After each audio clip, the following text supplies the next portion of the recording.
Hello everyone, just a quick word from your friendly editor/husband.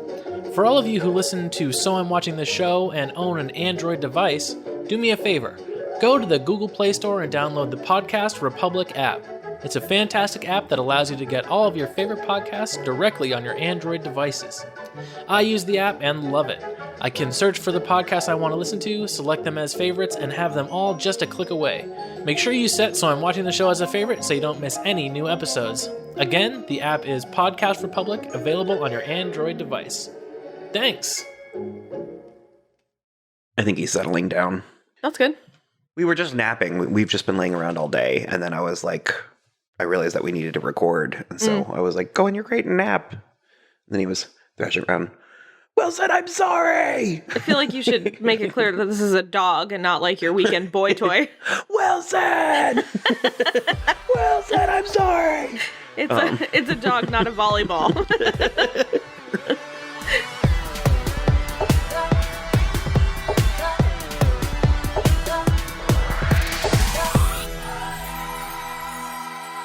All right. Hello, everybody. I am Will. And I'm Kristen.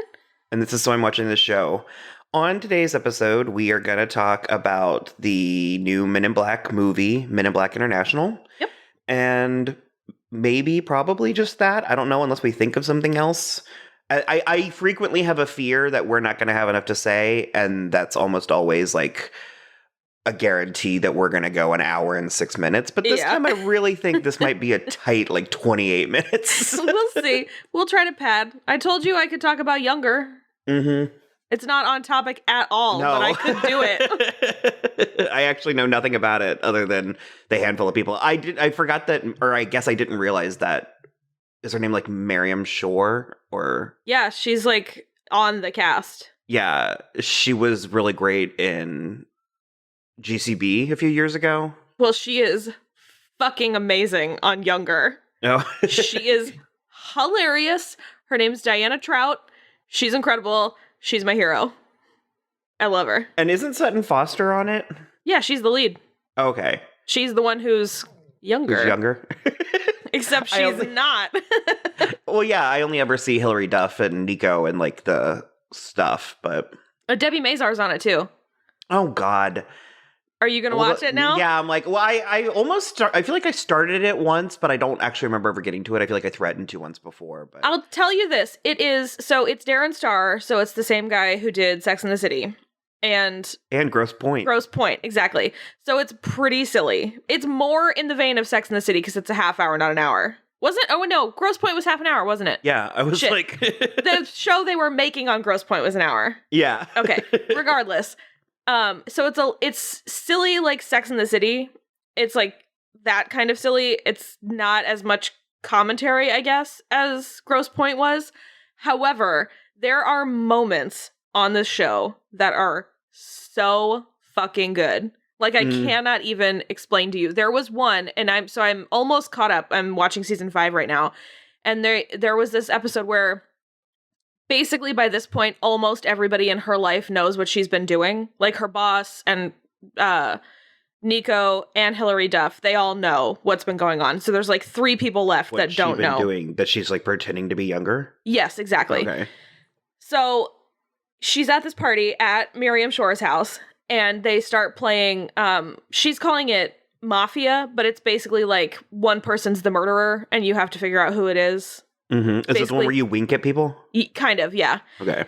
So she has this play-by-play with the hair from 30 Rock. Mm-hmm. And it is astounding. The writing that went into it, the acting that went into it, the directing that went into it, it was fucking amazing. I was I haven't seen anything this good, outside of actual Broadway. It was like an actual theater production of something that's so intense and so smally focused. It was bananas. So there's been a couple of moments like that, but mostly it's just silly, and Nico Tortorella gets his shirt off a lot. So that's pretty much all he does, though. I think it's hard to get it on him. Oh my God, though. He's actually okay. So I know we've talked about him for dream casting for Lachlan for the book, but he would actually, based on his not his looks, but based on his character in younger, he would be an amazing August. Mm-hmm. It's really, it's quite good. He's not old enough to be Wolfgang, but that was the other one that I had. Yeah. He just like, I follow him on Instagram and he's a total menace and he's just always like naked. And he even like, he was on Hollywood Medium and even managed to get his shirt off on that too. And I remember because you said that Tyler Henry. I was going to say he was like really, really, yeah, flustered, I guess is the best word for it. He was like, oh my. Like, I mean, it's a lot, you know, but, and he's like also, I think he's sober. Well, I know he's sober, but he's one of those people where it's like, oh, I would have guessed the opposite based on your behavior. Sure. Yeah, him and his wife are like really vocal in the like LGBT scene and stuff. Yeah. So I like him. Some people find him obnoxious, and frankly, is a little bit, but I like him. I think he's, I haven't delved into his social media. I just know that on the show he's really great. He wrote a book of poetry, and yeah, there's a lot of filters. And on a scale of Jewel to Kurt Loder, what is it like? Well, I mean, that's not quite the. I'm trying to remember what it is. I keep wanting to say "What I Am to You Is Not Real," but that's Ani DeFranco lyrics. I can't remember what it's. All I Am Is You or something like that. That's the name of his book. Yeah. Okay. It's like, I thought you were going to say, because like Florence Welch also wrote a book of poetry. So if you're saying from like Jewel to Florence Welch, I think we're more in Jewel territory. I just wanted to make that Kurt Loder joke. Well, yeah. You smart ass for bringing that up. How dare you? Next topic. To this day, I can't say the word casualty without. That's also Kurt Loder. It's a fucking poetry book. That's the definition of poetry. Is poetry there are no rules. Yeah, poetry doesn't conform to the rules of prose. Yeah, I was like, you son of a bitch. I was on Jules' side in that one. Sorry, I just said poetry doesn't conform to the rules of prose, and I feel like I need to go take a Xanax and lie down. That was a lot. That can be your poetry book title. No, it's going to be I don't conform to the rules of prose. Well, mine is Recreating Hemingway. Oh, yeah. But wasn't that your memoir? That was one of my memoir titles, but it's because I lived in a house on a street called Hemingway. Yeah, I lived there with you. It was a nightmare. I know, but it was like, I just thought that would be such a hilarious memoir title, Recreating Hemingway. But you have to have the space in there so people don't know what the fuck you're talking about. It just sounds so pretentious, though.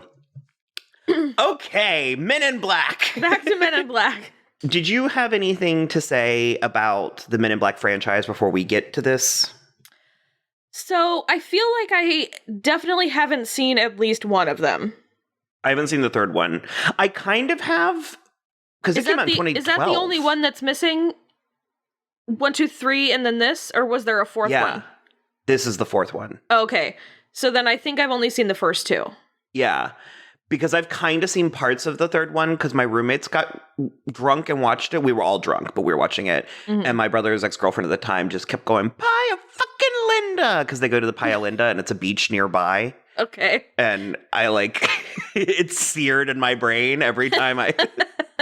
No, I remember the first one, and I have like the memory of liking the first one, but I really don't remember anything about it, nor did I feel like it. I don't feel like something's missing from me. You know, it's like I'm not like I need to watch Men in Black.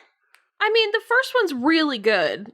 It's like it was one of those things I think that was kind of unexpected in how good it was. Mm-hmm. And well, wasn't it like just was like really, it's really fun. It's like Will Smith at his peak. Well, and I remember the second one, and I actually remember it being a big deal. Like, I remember there being a lot of hubbub about the second one, but this was also the point in my life where I watched Access Hollywood religiously. We used to watch The Simpsons when we would have dinner, and then I'd watch Access Hollywood and then Friends. Yeah. So I do have a slightly warped perception of media in the late 90s, early 2000s. Sure. I get that. I just remember it being pleasant. I remember it being fine or whatever. Like I said, I didn't really see the third one. And frankly, I thought the third one came out in like 2000. I didn't remember that it was 2012 until that specific story. And pretty recent. And there was a rumor that I was far more interested in, that they were going to do the 21 Jump Street sequel. So 23 Jump Street was going to be Men in Black. Yeah, they said that this one was originally, the fourth one was originally intended as like a crossover between the two. And I was more interested in that. And then out of nowhere, it just sort of disappeared. And I was like, oh, I'm done. And then I saw that Chris Hemsworth and Tessa Thompson were on board, or were in it. And then I was like back on board, but I think in two or three episodes ago, I might have even been the Aladdin one when we were talking about how lackluster this summer movie slate was. I was like, I mean, I guess I'm interested in Men in Black. And I was like, I certainly want to see Tessa Thompson and Chris Hemsworth again. But I was like, I watched the first trailer, but I don't remember anything from it. And then I didn't watch anything else. Like, I didn't see the big long trailer. I haven't watched any of the commercial spots and stuff. Okay. So I had a really low expectations going in. And I don't know, I wasn't excited at all about it. And when we got there, the movie played and I found it to be pleasant. I kind of enjoyed it. Yeah, I enjoyed it a lot. I had a really good time. Did you? Yeah. You would say that much? I definitely would. I also had very, like, baseline expectations. I wasn't expecting to be really blown away, but I wasn't expecting it to be trash. And I think it felt better than I thought it was going to. So I was really impressed. I mean, I think Chris Hemsworth should really focus on comedy. He keeps on trying to have these dramatic leading man roles, and while he's not bad at it, he has such good natural comedic timing, and I feel like he doesn't lean into that enough. Well, it's not so much that I think he's trying to have dramatic leading roles. He did a couple, especially post the first Avengers movie. Mm-hmm. But I think that Hollywood is trying to make him a megastar. And the thing is that to a large extent, the era of the movie star is behind us. You know, Correct. There was a point in the 80s and 90s where there were superstars that got $20 million paychecks because their presence in a movie guaranteed a $20 million opening weekend. And it was this big thing. And it's like, they never really got replaced. There was a handful of, Reese Witherspoons, and I would say one of the closest we have is Scarlett Johansson, but it's like, and I mean, but even she doesn't really command that anymore. No, and some of the men do a little bit better. They're a bit more, but again, even they are from the previous generation, like Will Smith, or like, God, I can't even think at the moment because I started to go to Julia Roberts, but it's like, what's the last big movie she was in? So, well, again, she hasn't been paid $20 million in 15 years at least. And I mean, there's part of me that's sad about that, but there's also a part of me that's sort of kind of like relieved and kind of like, let's just let things be what they are and let them be cool. And so I feel like they're trying to do that with Chris Hemsworth, where they're trying to make him a big megastar that opens big movies. And I think in a way, and I don't know if it's him or his management or just the media, but I feel like we're kind of setting up for failure, where I'm like, why don't we just let him be good? Like, just let him be good in movies and just be a movie star, like just be in movies and not so much a superstar. Like I said, I had low expectations, but I found it very pleasant. And I was surprised by how much I was enjoying it, even if I did find it to be a bit like perfunctory. It was very predictable. It was very standard, but that's not necessarily a bad thing. Yeah. And I noticed there was a lot of families that are screening, and I was like, this is actually a great family movie, and it's certainly good. It's a good PG-13 movie for younger kids. There's Definitely. Not a lot of like violence, sex, or language that would really challenge it. Mm-hmm. There's not these like long grinding action sequences and stuff. The movie kind of moves along at a pace, like a nice clip. It's getting slammed. Like, it's getting just trashed by critics. It's got like it's got like a 25 on Rotten Tomatoes. Unbelievable. It is way better than that. Yeah.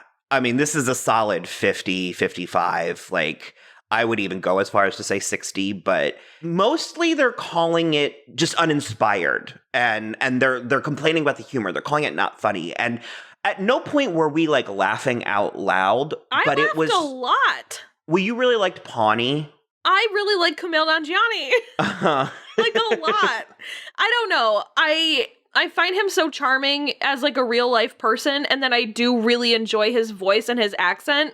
And when they make him say certain things, it's just funnier coming from his voice.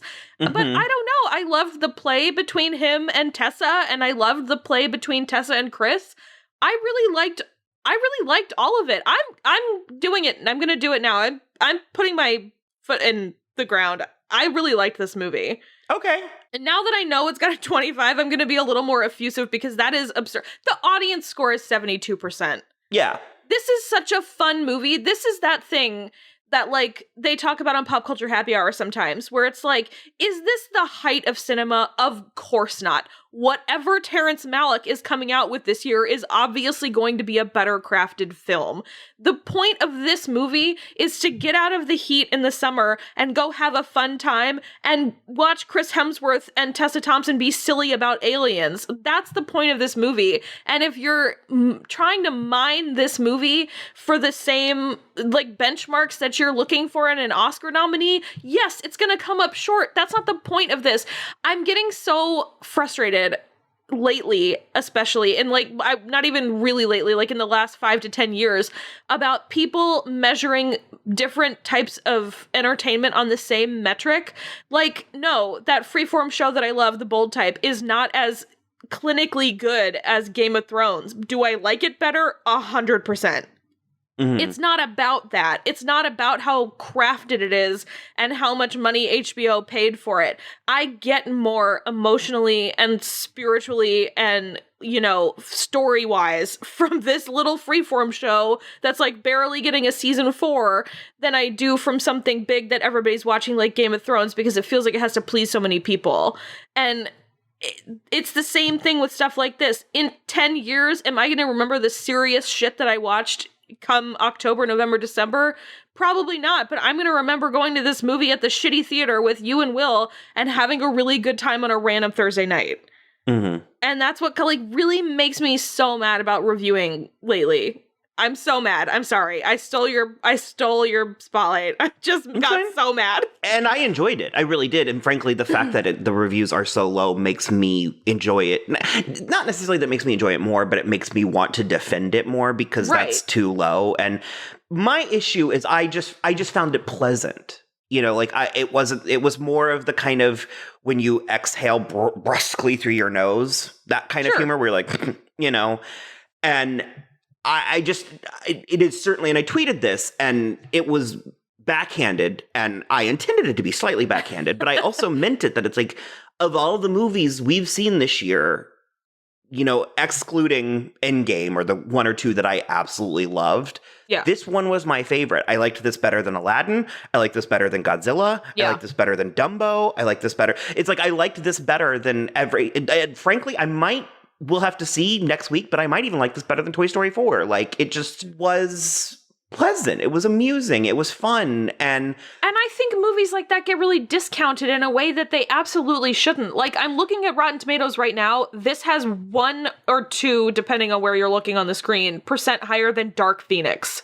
Yeah. This was so much better than Dark Phoenix. Well, and I think it's getting that reception because of the Men in Black. I think if it was an original property or something more unique, because I still haven't forgotten the point I was building to.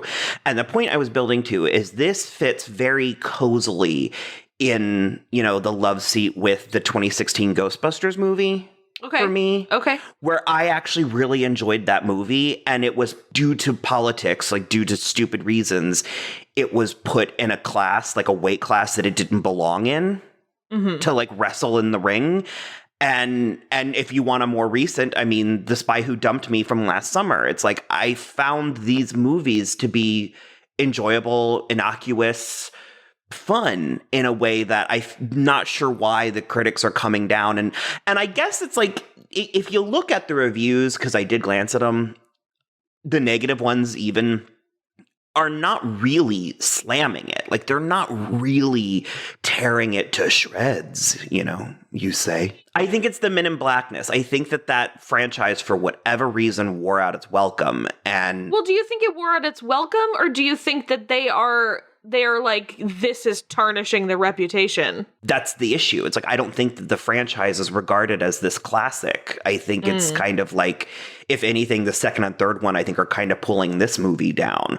Whereas if this was a direct sequel to the first one, I think that this might have been received better. But because that's kind of where I was like, I don't know, I don't feel like gross out alien jokes. And there were a couple, but not as many as I was kind of dreading or remembering. Yeah, And not really gross jokes. this was giving me more Fantastic Beasts and where to find them. Yeah. But also, I mean, we're 2 movies in and that franchise is struggling. So maybe it's just something that... It's mostly, well, the second one was not great, but I think that still mostly like the got all that second one, heat from but- Johnny Depp. Yeah. But it's like, I kind of enjoy pleasant interactions between people that I like and fun visuals. And like a lot of the negative reviews were criticizing, you know, the action. It didn't have good action sequences or something. And I was like, I was kind of relieved that we didn't have this like action sequence that went on for 20 minutes. Too. And like, me too. We just had Avengers. We just had the biggest action movie in like history, or at least like comic booky action, which this I feel like falls into that category. And then we just had a third John Wick movie. I'm like done with that. And John Wick, God, how could I even forget? But it was like Godzilla is wall-to-wall action. I mean, it's just Godzilla like... too. Again, to quote Pop Culture Happy Hour, this was a very much like, he's got the box, they want the box, everybody chase the box. And like, that's all I want when I'm sitting in a reclining chair at the movie theater. I don't know. I was so satisfied by this movie in a way that I didn't expect, but I was so pleased with. And now I'm like, if you are going to the movies and you want to have a good time and you don't want to see Dark Phoenix because it's not a good time, this is absolutely what you should go see. Well, and like I mentioned earlier, I think it's great for kids and... Super good for kids. If your kids are out of school right now, go take them to see this movie. Rochelle, take your son to see this movie. He will like it. Definitely. You're like more worked up than I thought you were going to be. I am. I'm like, I can't believe it's getting such bad reviews. I wish you hadn't told me because I'm so mad now. I mean, it's like I'm going to defend the movie a little bit, but it was like in neither way is it a hill I'm trying to die on. But I'm not trying to die on it. I just think there's something broken with the system where this movie's getting so slammed. Well, also, I mean, I think it's the fatigue. I think whatever we're going through this year, for some reason, this is the movie. It's like, I don't know if Chris Hemsworth really just is that kind of golden retriever and we're kicking the dog because it's like, we know he'll forgive us. But I just don't, I think people are taking their fatigue out on this movie. And I just like, this is not the movie. First of all, I don't have superhero fatigue.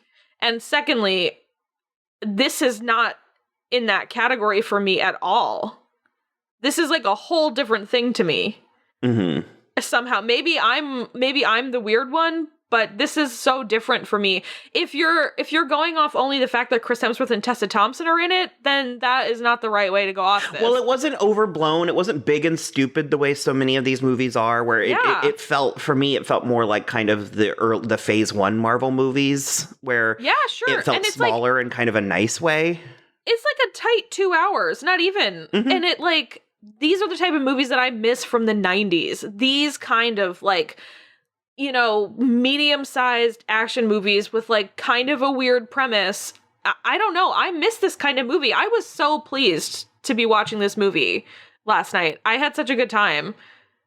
We should move on to something else in the movie because I'm just mad now. I think, and that it is one of the things that, you know, it is getting praised for, is that both Chris and Tessa are good. They're good in the movie and good together. Yeah, definitely. And I found them to be a bit refreshing. Because I'm still in a kind of a critical mode, and I don't know. I don't want to go there with you. I have some critiques. It feels like this was doing a lot of those hot button issues in movies that we want to see, and this was doing it well, where it's like what? Like a female lead in a way that she's not like I don't feel like I'm being clobbered over the head with it, and she's not like tougher than the guys, and she's not a Mary Sue, all that garbage, you know what I mean? And it just they really complemented each other, and I like the fact that he was quite obviously handsome and played as the dreamboat, but they resisted the urge to really shove him in any one stereotype, because he was like, he was kind of charming, but also a little bit cocky and kind of a jerk, but also kind of goofy. And it's like... But he also had a heart of gold, and he was really actually nice to her, and it turns out he's actually really smart and good at his job, and it's like... They resisted the urge to go too far in one direction with both of them, especially him, in a way that I just found kind of nice. It felt like, oh, okay, where it's like, I didn't feel like I was being, like I said, hit over the head with whatever the moral or the like, buzzword or was. And... Yeah. Well, okay, because we didn't really get into the plot, and frankly, I wouldn't even really know how to describe it. No, it's whatever. Just go watch it. It was pretty good. Just go see it. Well, and that's also where I keep saying it's also very standard. I mean, it's just a very standard. It's not a challenging movie. It's like if you ever just want to watch like a fun movie, that's what it is. And his character is called into question, at least for me, because I did find it fairly predictable, but again, in a way that I didn't mind. This is a PG-13 movie. It's like you said, this is kind of for kids. And so his character is called into question early on in the movie. And there was a part of me that was like, okay, there's something going on. But I for a good 30 minutes, really wasn't sure. I was sort of like, can we trust him? I don't know what's happening here. Yeah. And I think she picked up on that. And frankly, it was flat out pointed out to her at one point. Mm-hmm. But they ultimately had to make decisions. And I really liked Emma Thompson. I could have used with a little bit more of Emma Thompson. Evidently, she's the same character in the third one. Okay, I kind of remembered that she was in the third one, because isn't also Alice Eve in it, I think? That I couldn't tell you. I think she is, but I was going somewhere and I don't quite remember what it was, which, again, it's like that's a criticism that could be made about the movie, is that it's slightly forgettable, but... I mean, it is slightly forgettable. When I said that earlier, when I was like, this is the movie I'll remember, I was being a little hyperbolic, but also it's like going to see this movie is the type of experience where it's like, sometimes we have to drag ourselves to see the Oscar movies. Mm-hmm. Like, I wasn't excited to watch Green Book. I wasn't excited to watch the Dick Cheney movie. I wasn't excited to watch Bohemian Rhapsody, but I was excited to go see this movie, and I ended up having a really, really good time. And that's the kind of thing that I'm going to remember, seeing this movie with you guys in this situation, because we went to the shitty theater and we didn't have time for food and stuff. Like, that's the memory that I'm going to keep, not like some of this other stuff. And so it's like, while I might not remember the intricacies of the movie, it's the experience that I'm going to enjoy. And that's the same thing where it's like, if you want to go see a movie and you don't want to see, the shit that's come out the last couple of weeks and it's not time for Toy Story yet, go see this movie. It's a fun way to pass 2 hours in the theater. That's all I'm saying. Mm-hmm. Maybe you won't remember it in 20 years, but you're going to remember having a good time. Mm-hmm. I did also want to say, because I didn't know this going in, but Rebecca Ferguson is in this movie. And I know! She has one of the worst wigs I have ever seen. It did her no favors. I have no idea how that made it through. It was like a blunt lob with blunt bangs, and then it was pink with black horizontal stripes around it. It was like rings, like a tree trunk, and it like clashed so much with the patterned dress she was wearing. She was an alien, but Will said even for an alien, it was a pretty tough wig. Was it your husband? Did he say that? Yeah, he did. you guys talked about it?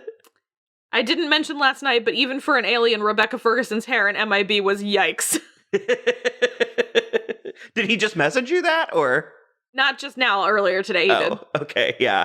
It was a lot that I was kind of like, but other than that, I found her character interesting and stuff. And it is a shame, because it's like, where I can't say that I necessarily am like starving for more of this. That's sort of where I'm at, where it's like, if this were the first movie in a new franchise, then I would certainly watch the next one. Well, it kind of was intended to be a reboot, is what it seems like. And I would gladly watch more. Yeah, I liked that they at least tried that. They at least tried to reboot it in a fresh way versus, dusting off Johnny Depp for Pirates of the Caribbean 9. Like, it's like, let it go off on its own. And Johnny Depp, I think, does still command $20 million a picture. Yeah, but... undeservedly at this point. So, I actually really liked whatever the twins were. That, like... Oh, yeah, very cool. Because it's two dancers, the actors that played it, it's two dancer twins. And then I wondered. Whatever their, like... alien form was terrifying. And Yeah. frankly, I could have used maybe a little bit more of that. I mean, maybe if it were scarier, and that would be, I don't know, that would be threatening the family friendliness. Although kids these days, I mean, Probably. aren't they inoculated with like scary movies? But Aren't they tougher than us? yeah. I don't know. I did really like them. I thought Will mentioned the green screen, and to be honest, I don't always notice that stuff. He said it was pretty bad, but some of the effects were pretty great, and their effect was really great. And then the like weird creature was also very cool. At the end, or no, the blue one. The one that like she met as a child, and then they like found him again. That's one of the ones I saw coming a million miles away. I was surprised because the second they showed him, I was like, "It's the creature," and you were like, "Oh," but you were just watching the movie. You were just I said yes. I knew it too. Oh, as soon as I saw his like, no, as soon as I saw his like feathery fur, I like clocked it too, and then you said it, and I was like, yeah. I'm not stupid. I just don't I don't see every twist coming. I definitely saw that. Just as like a fun little bit of trivia, the guy who played Vungus and the one with the weird chin alien, the weird beard alien, he's the guy who's in the What We Do in the Shadows show. He's like the lead guy or the main guy. He's hilarious on that show. You should watch it. I had it taped and then I think it got deleted on the DVR, but it's probably on demand somewhere for FX. It's good though. So. But yeah, I don't know. I mostly just liked it. I have no complaints. Well, it appears that this was one of the shorter episodes, but that happens sometimes, and we've been busy, and hey, we're catching you a break. Go do something you're supposed to do. Whatever it is you're putting off, go do it right now. This is also to make up for the 3 hours that I was on Verbal Diorama, whose episode came out yesterday. So you can listen to that really long episode and then listen to this really short episode. Okay, well, as always, you can follow us on Twitter, @SoI'mWatching, Instagram, @SoI'mWatchingThisShow. We're also on Facebook and Tumblr, So I'm Watching This Show. No music to speak of in this movie, yeah? No. No? Okay, nothing new on the playlist today, unless you want to throw some Madonna tracks, because that album came out today. Oh, I feel like we'll talk about it later. Okay. And then other than that, just please rate, review, and subscribe wherever you listen, and we're also now on YouTube. Oh, and actually, I wanted to say that we are covering season 3 of Claws with Sade from Offscreen Babble. Yes, we are. And we're episodically. We're doing individual episodic episodes and kind of between 20 and 30 minutes. And we are posting those to our YouTube channel. So if you want to hear those, you can head over there. And I think we might put it together as an episode at some point. But yeah, probably if you at want the end of the season, yeah. Go on that journey with the 3 of us, then you can head on over to our YouTube page and see those probably on like Wednesday, Thursday. So yeah, we'll definitely see. And then that all links out from our website, soimwatching.com. And that's it for us. Bye.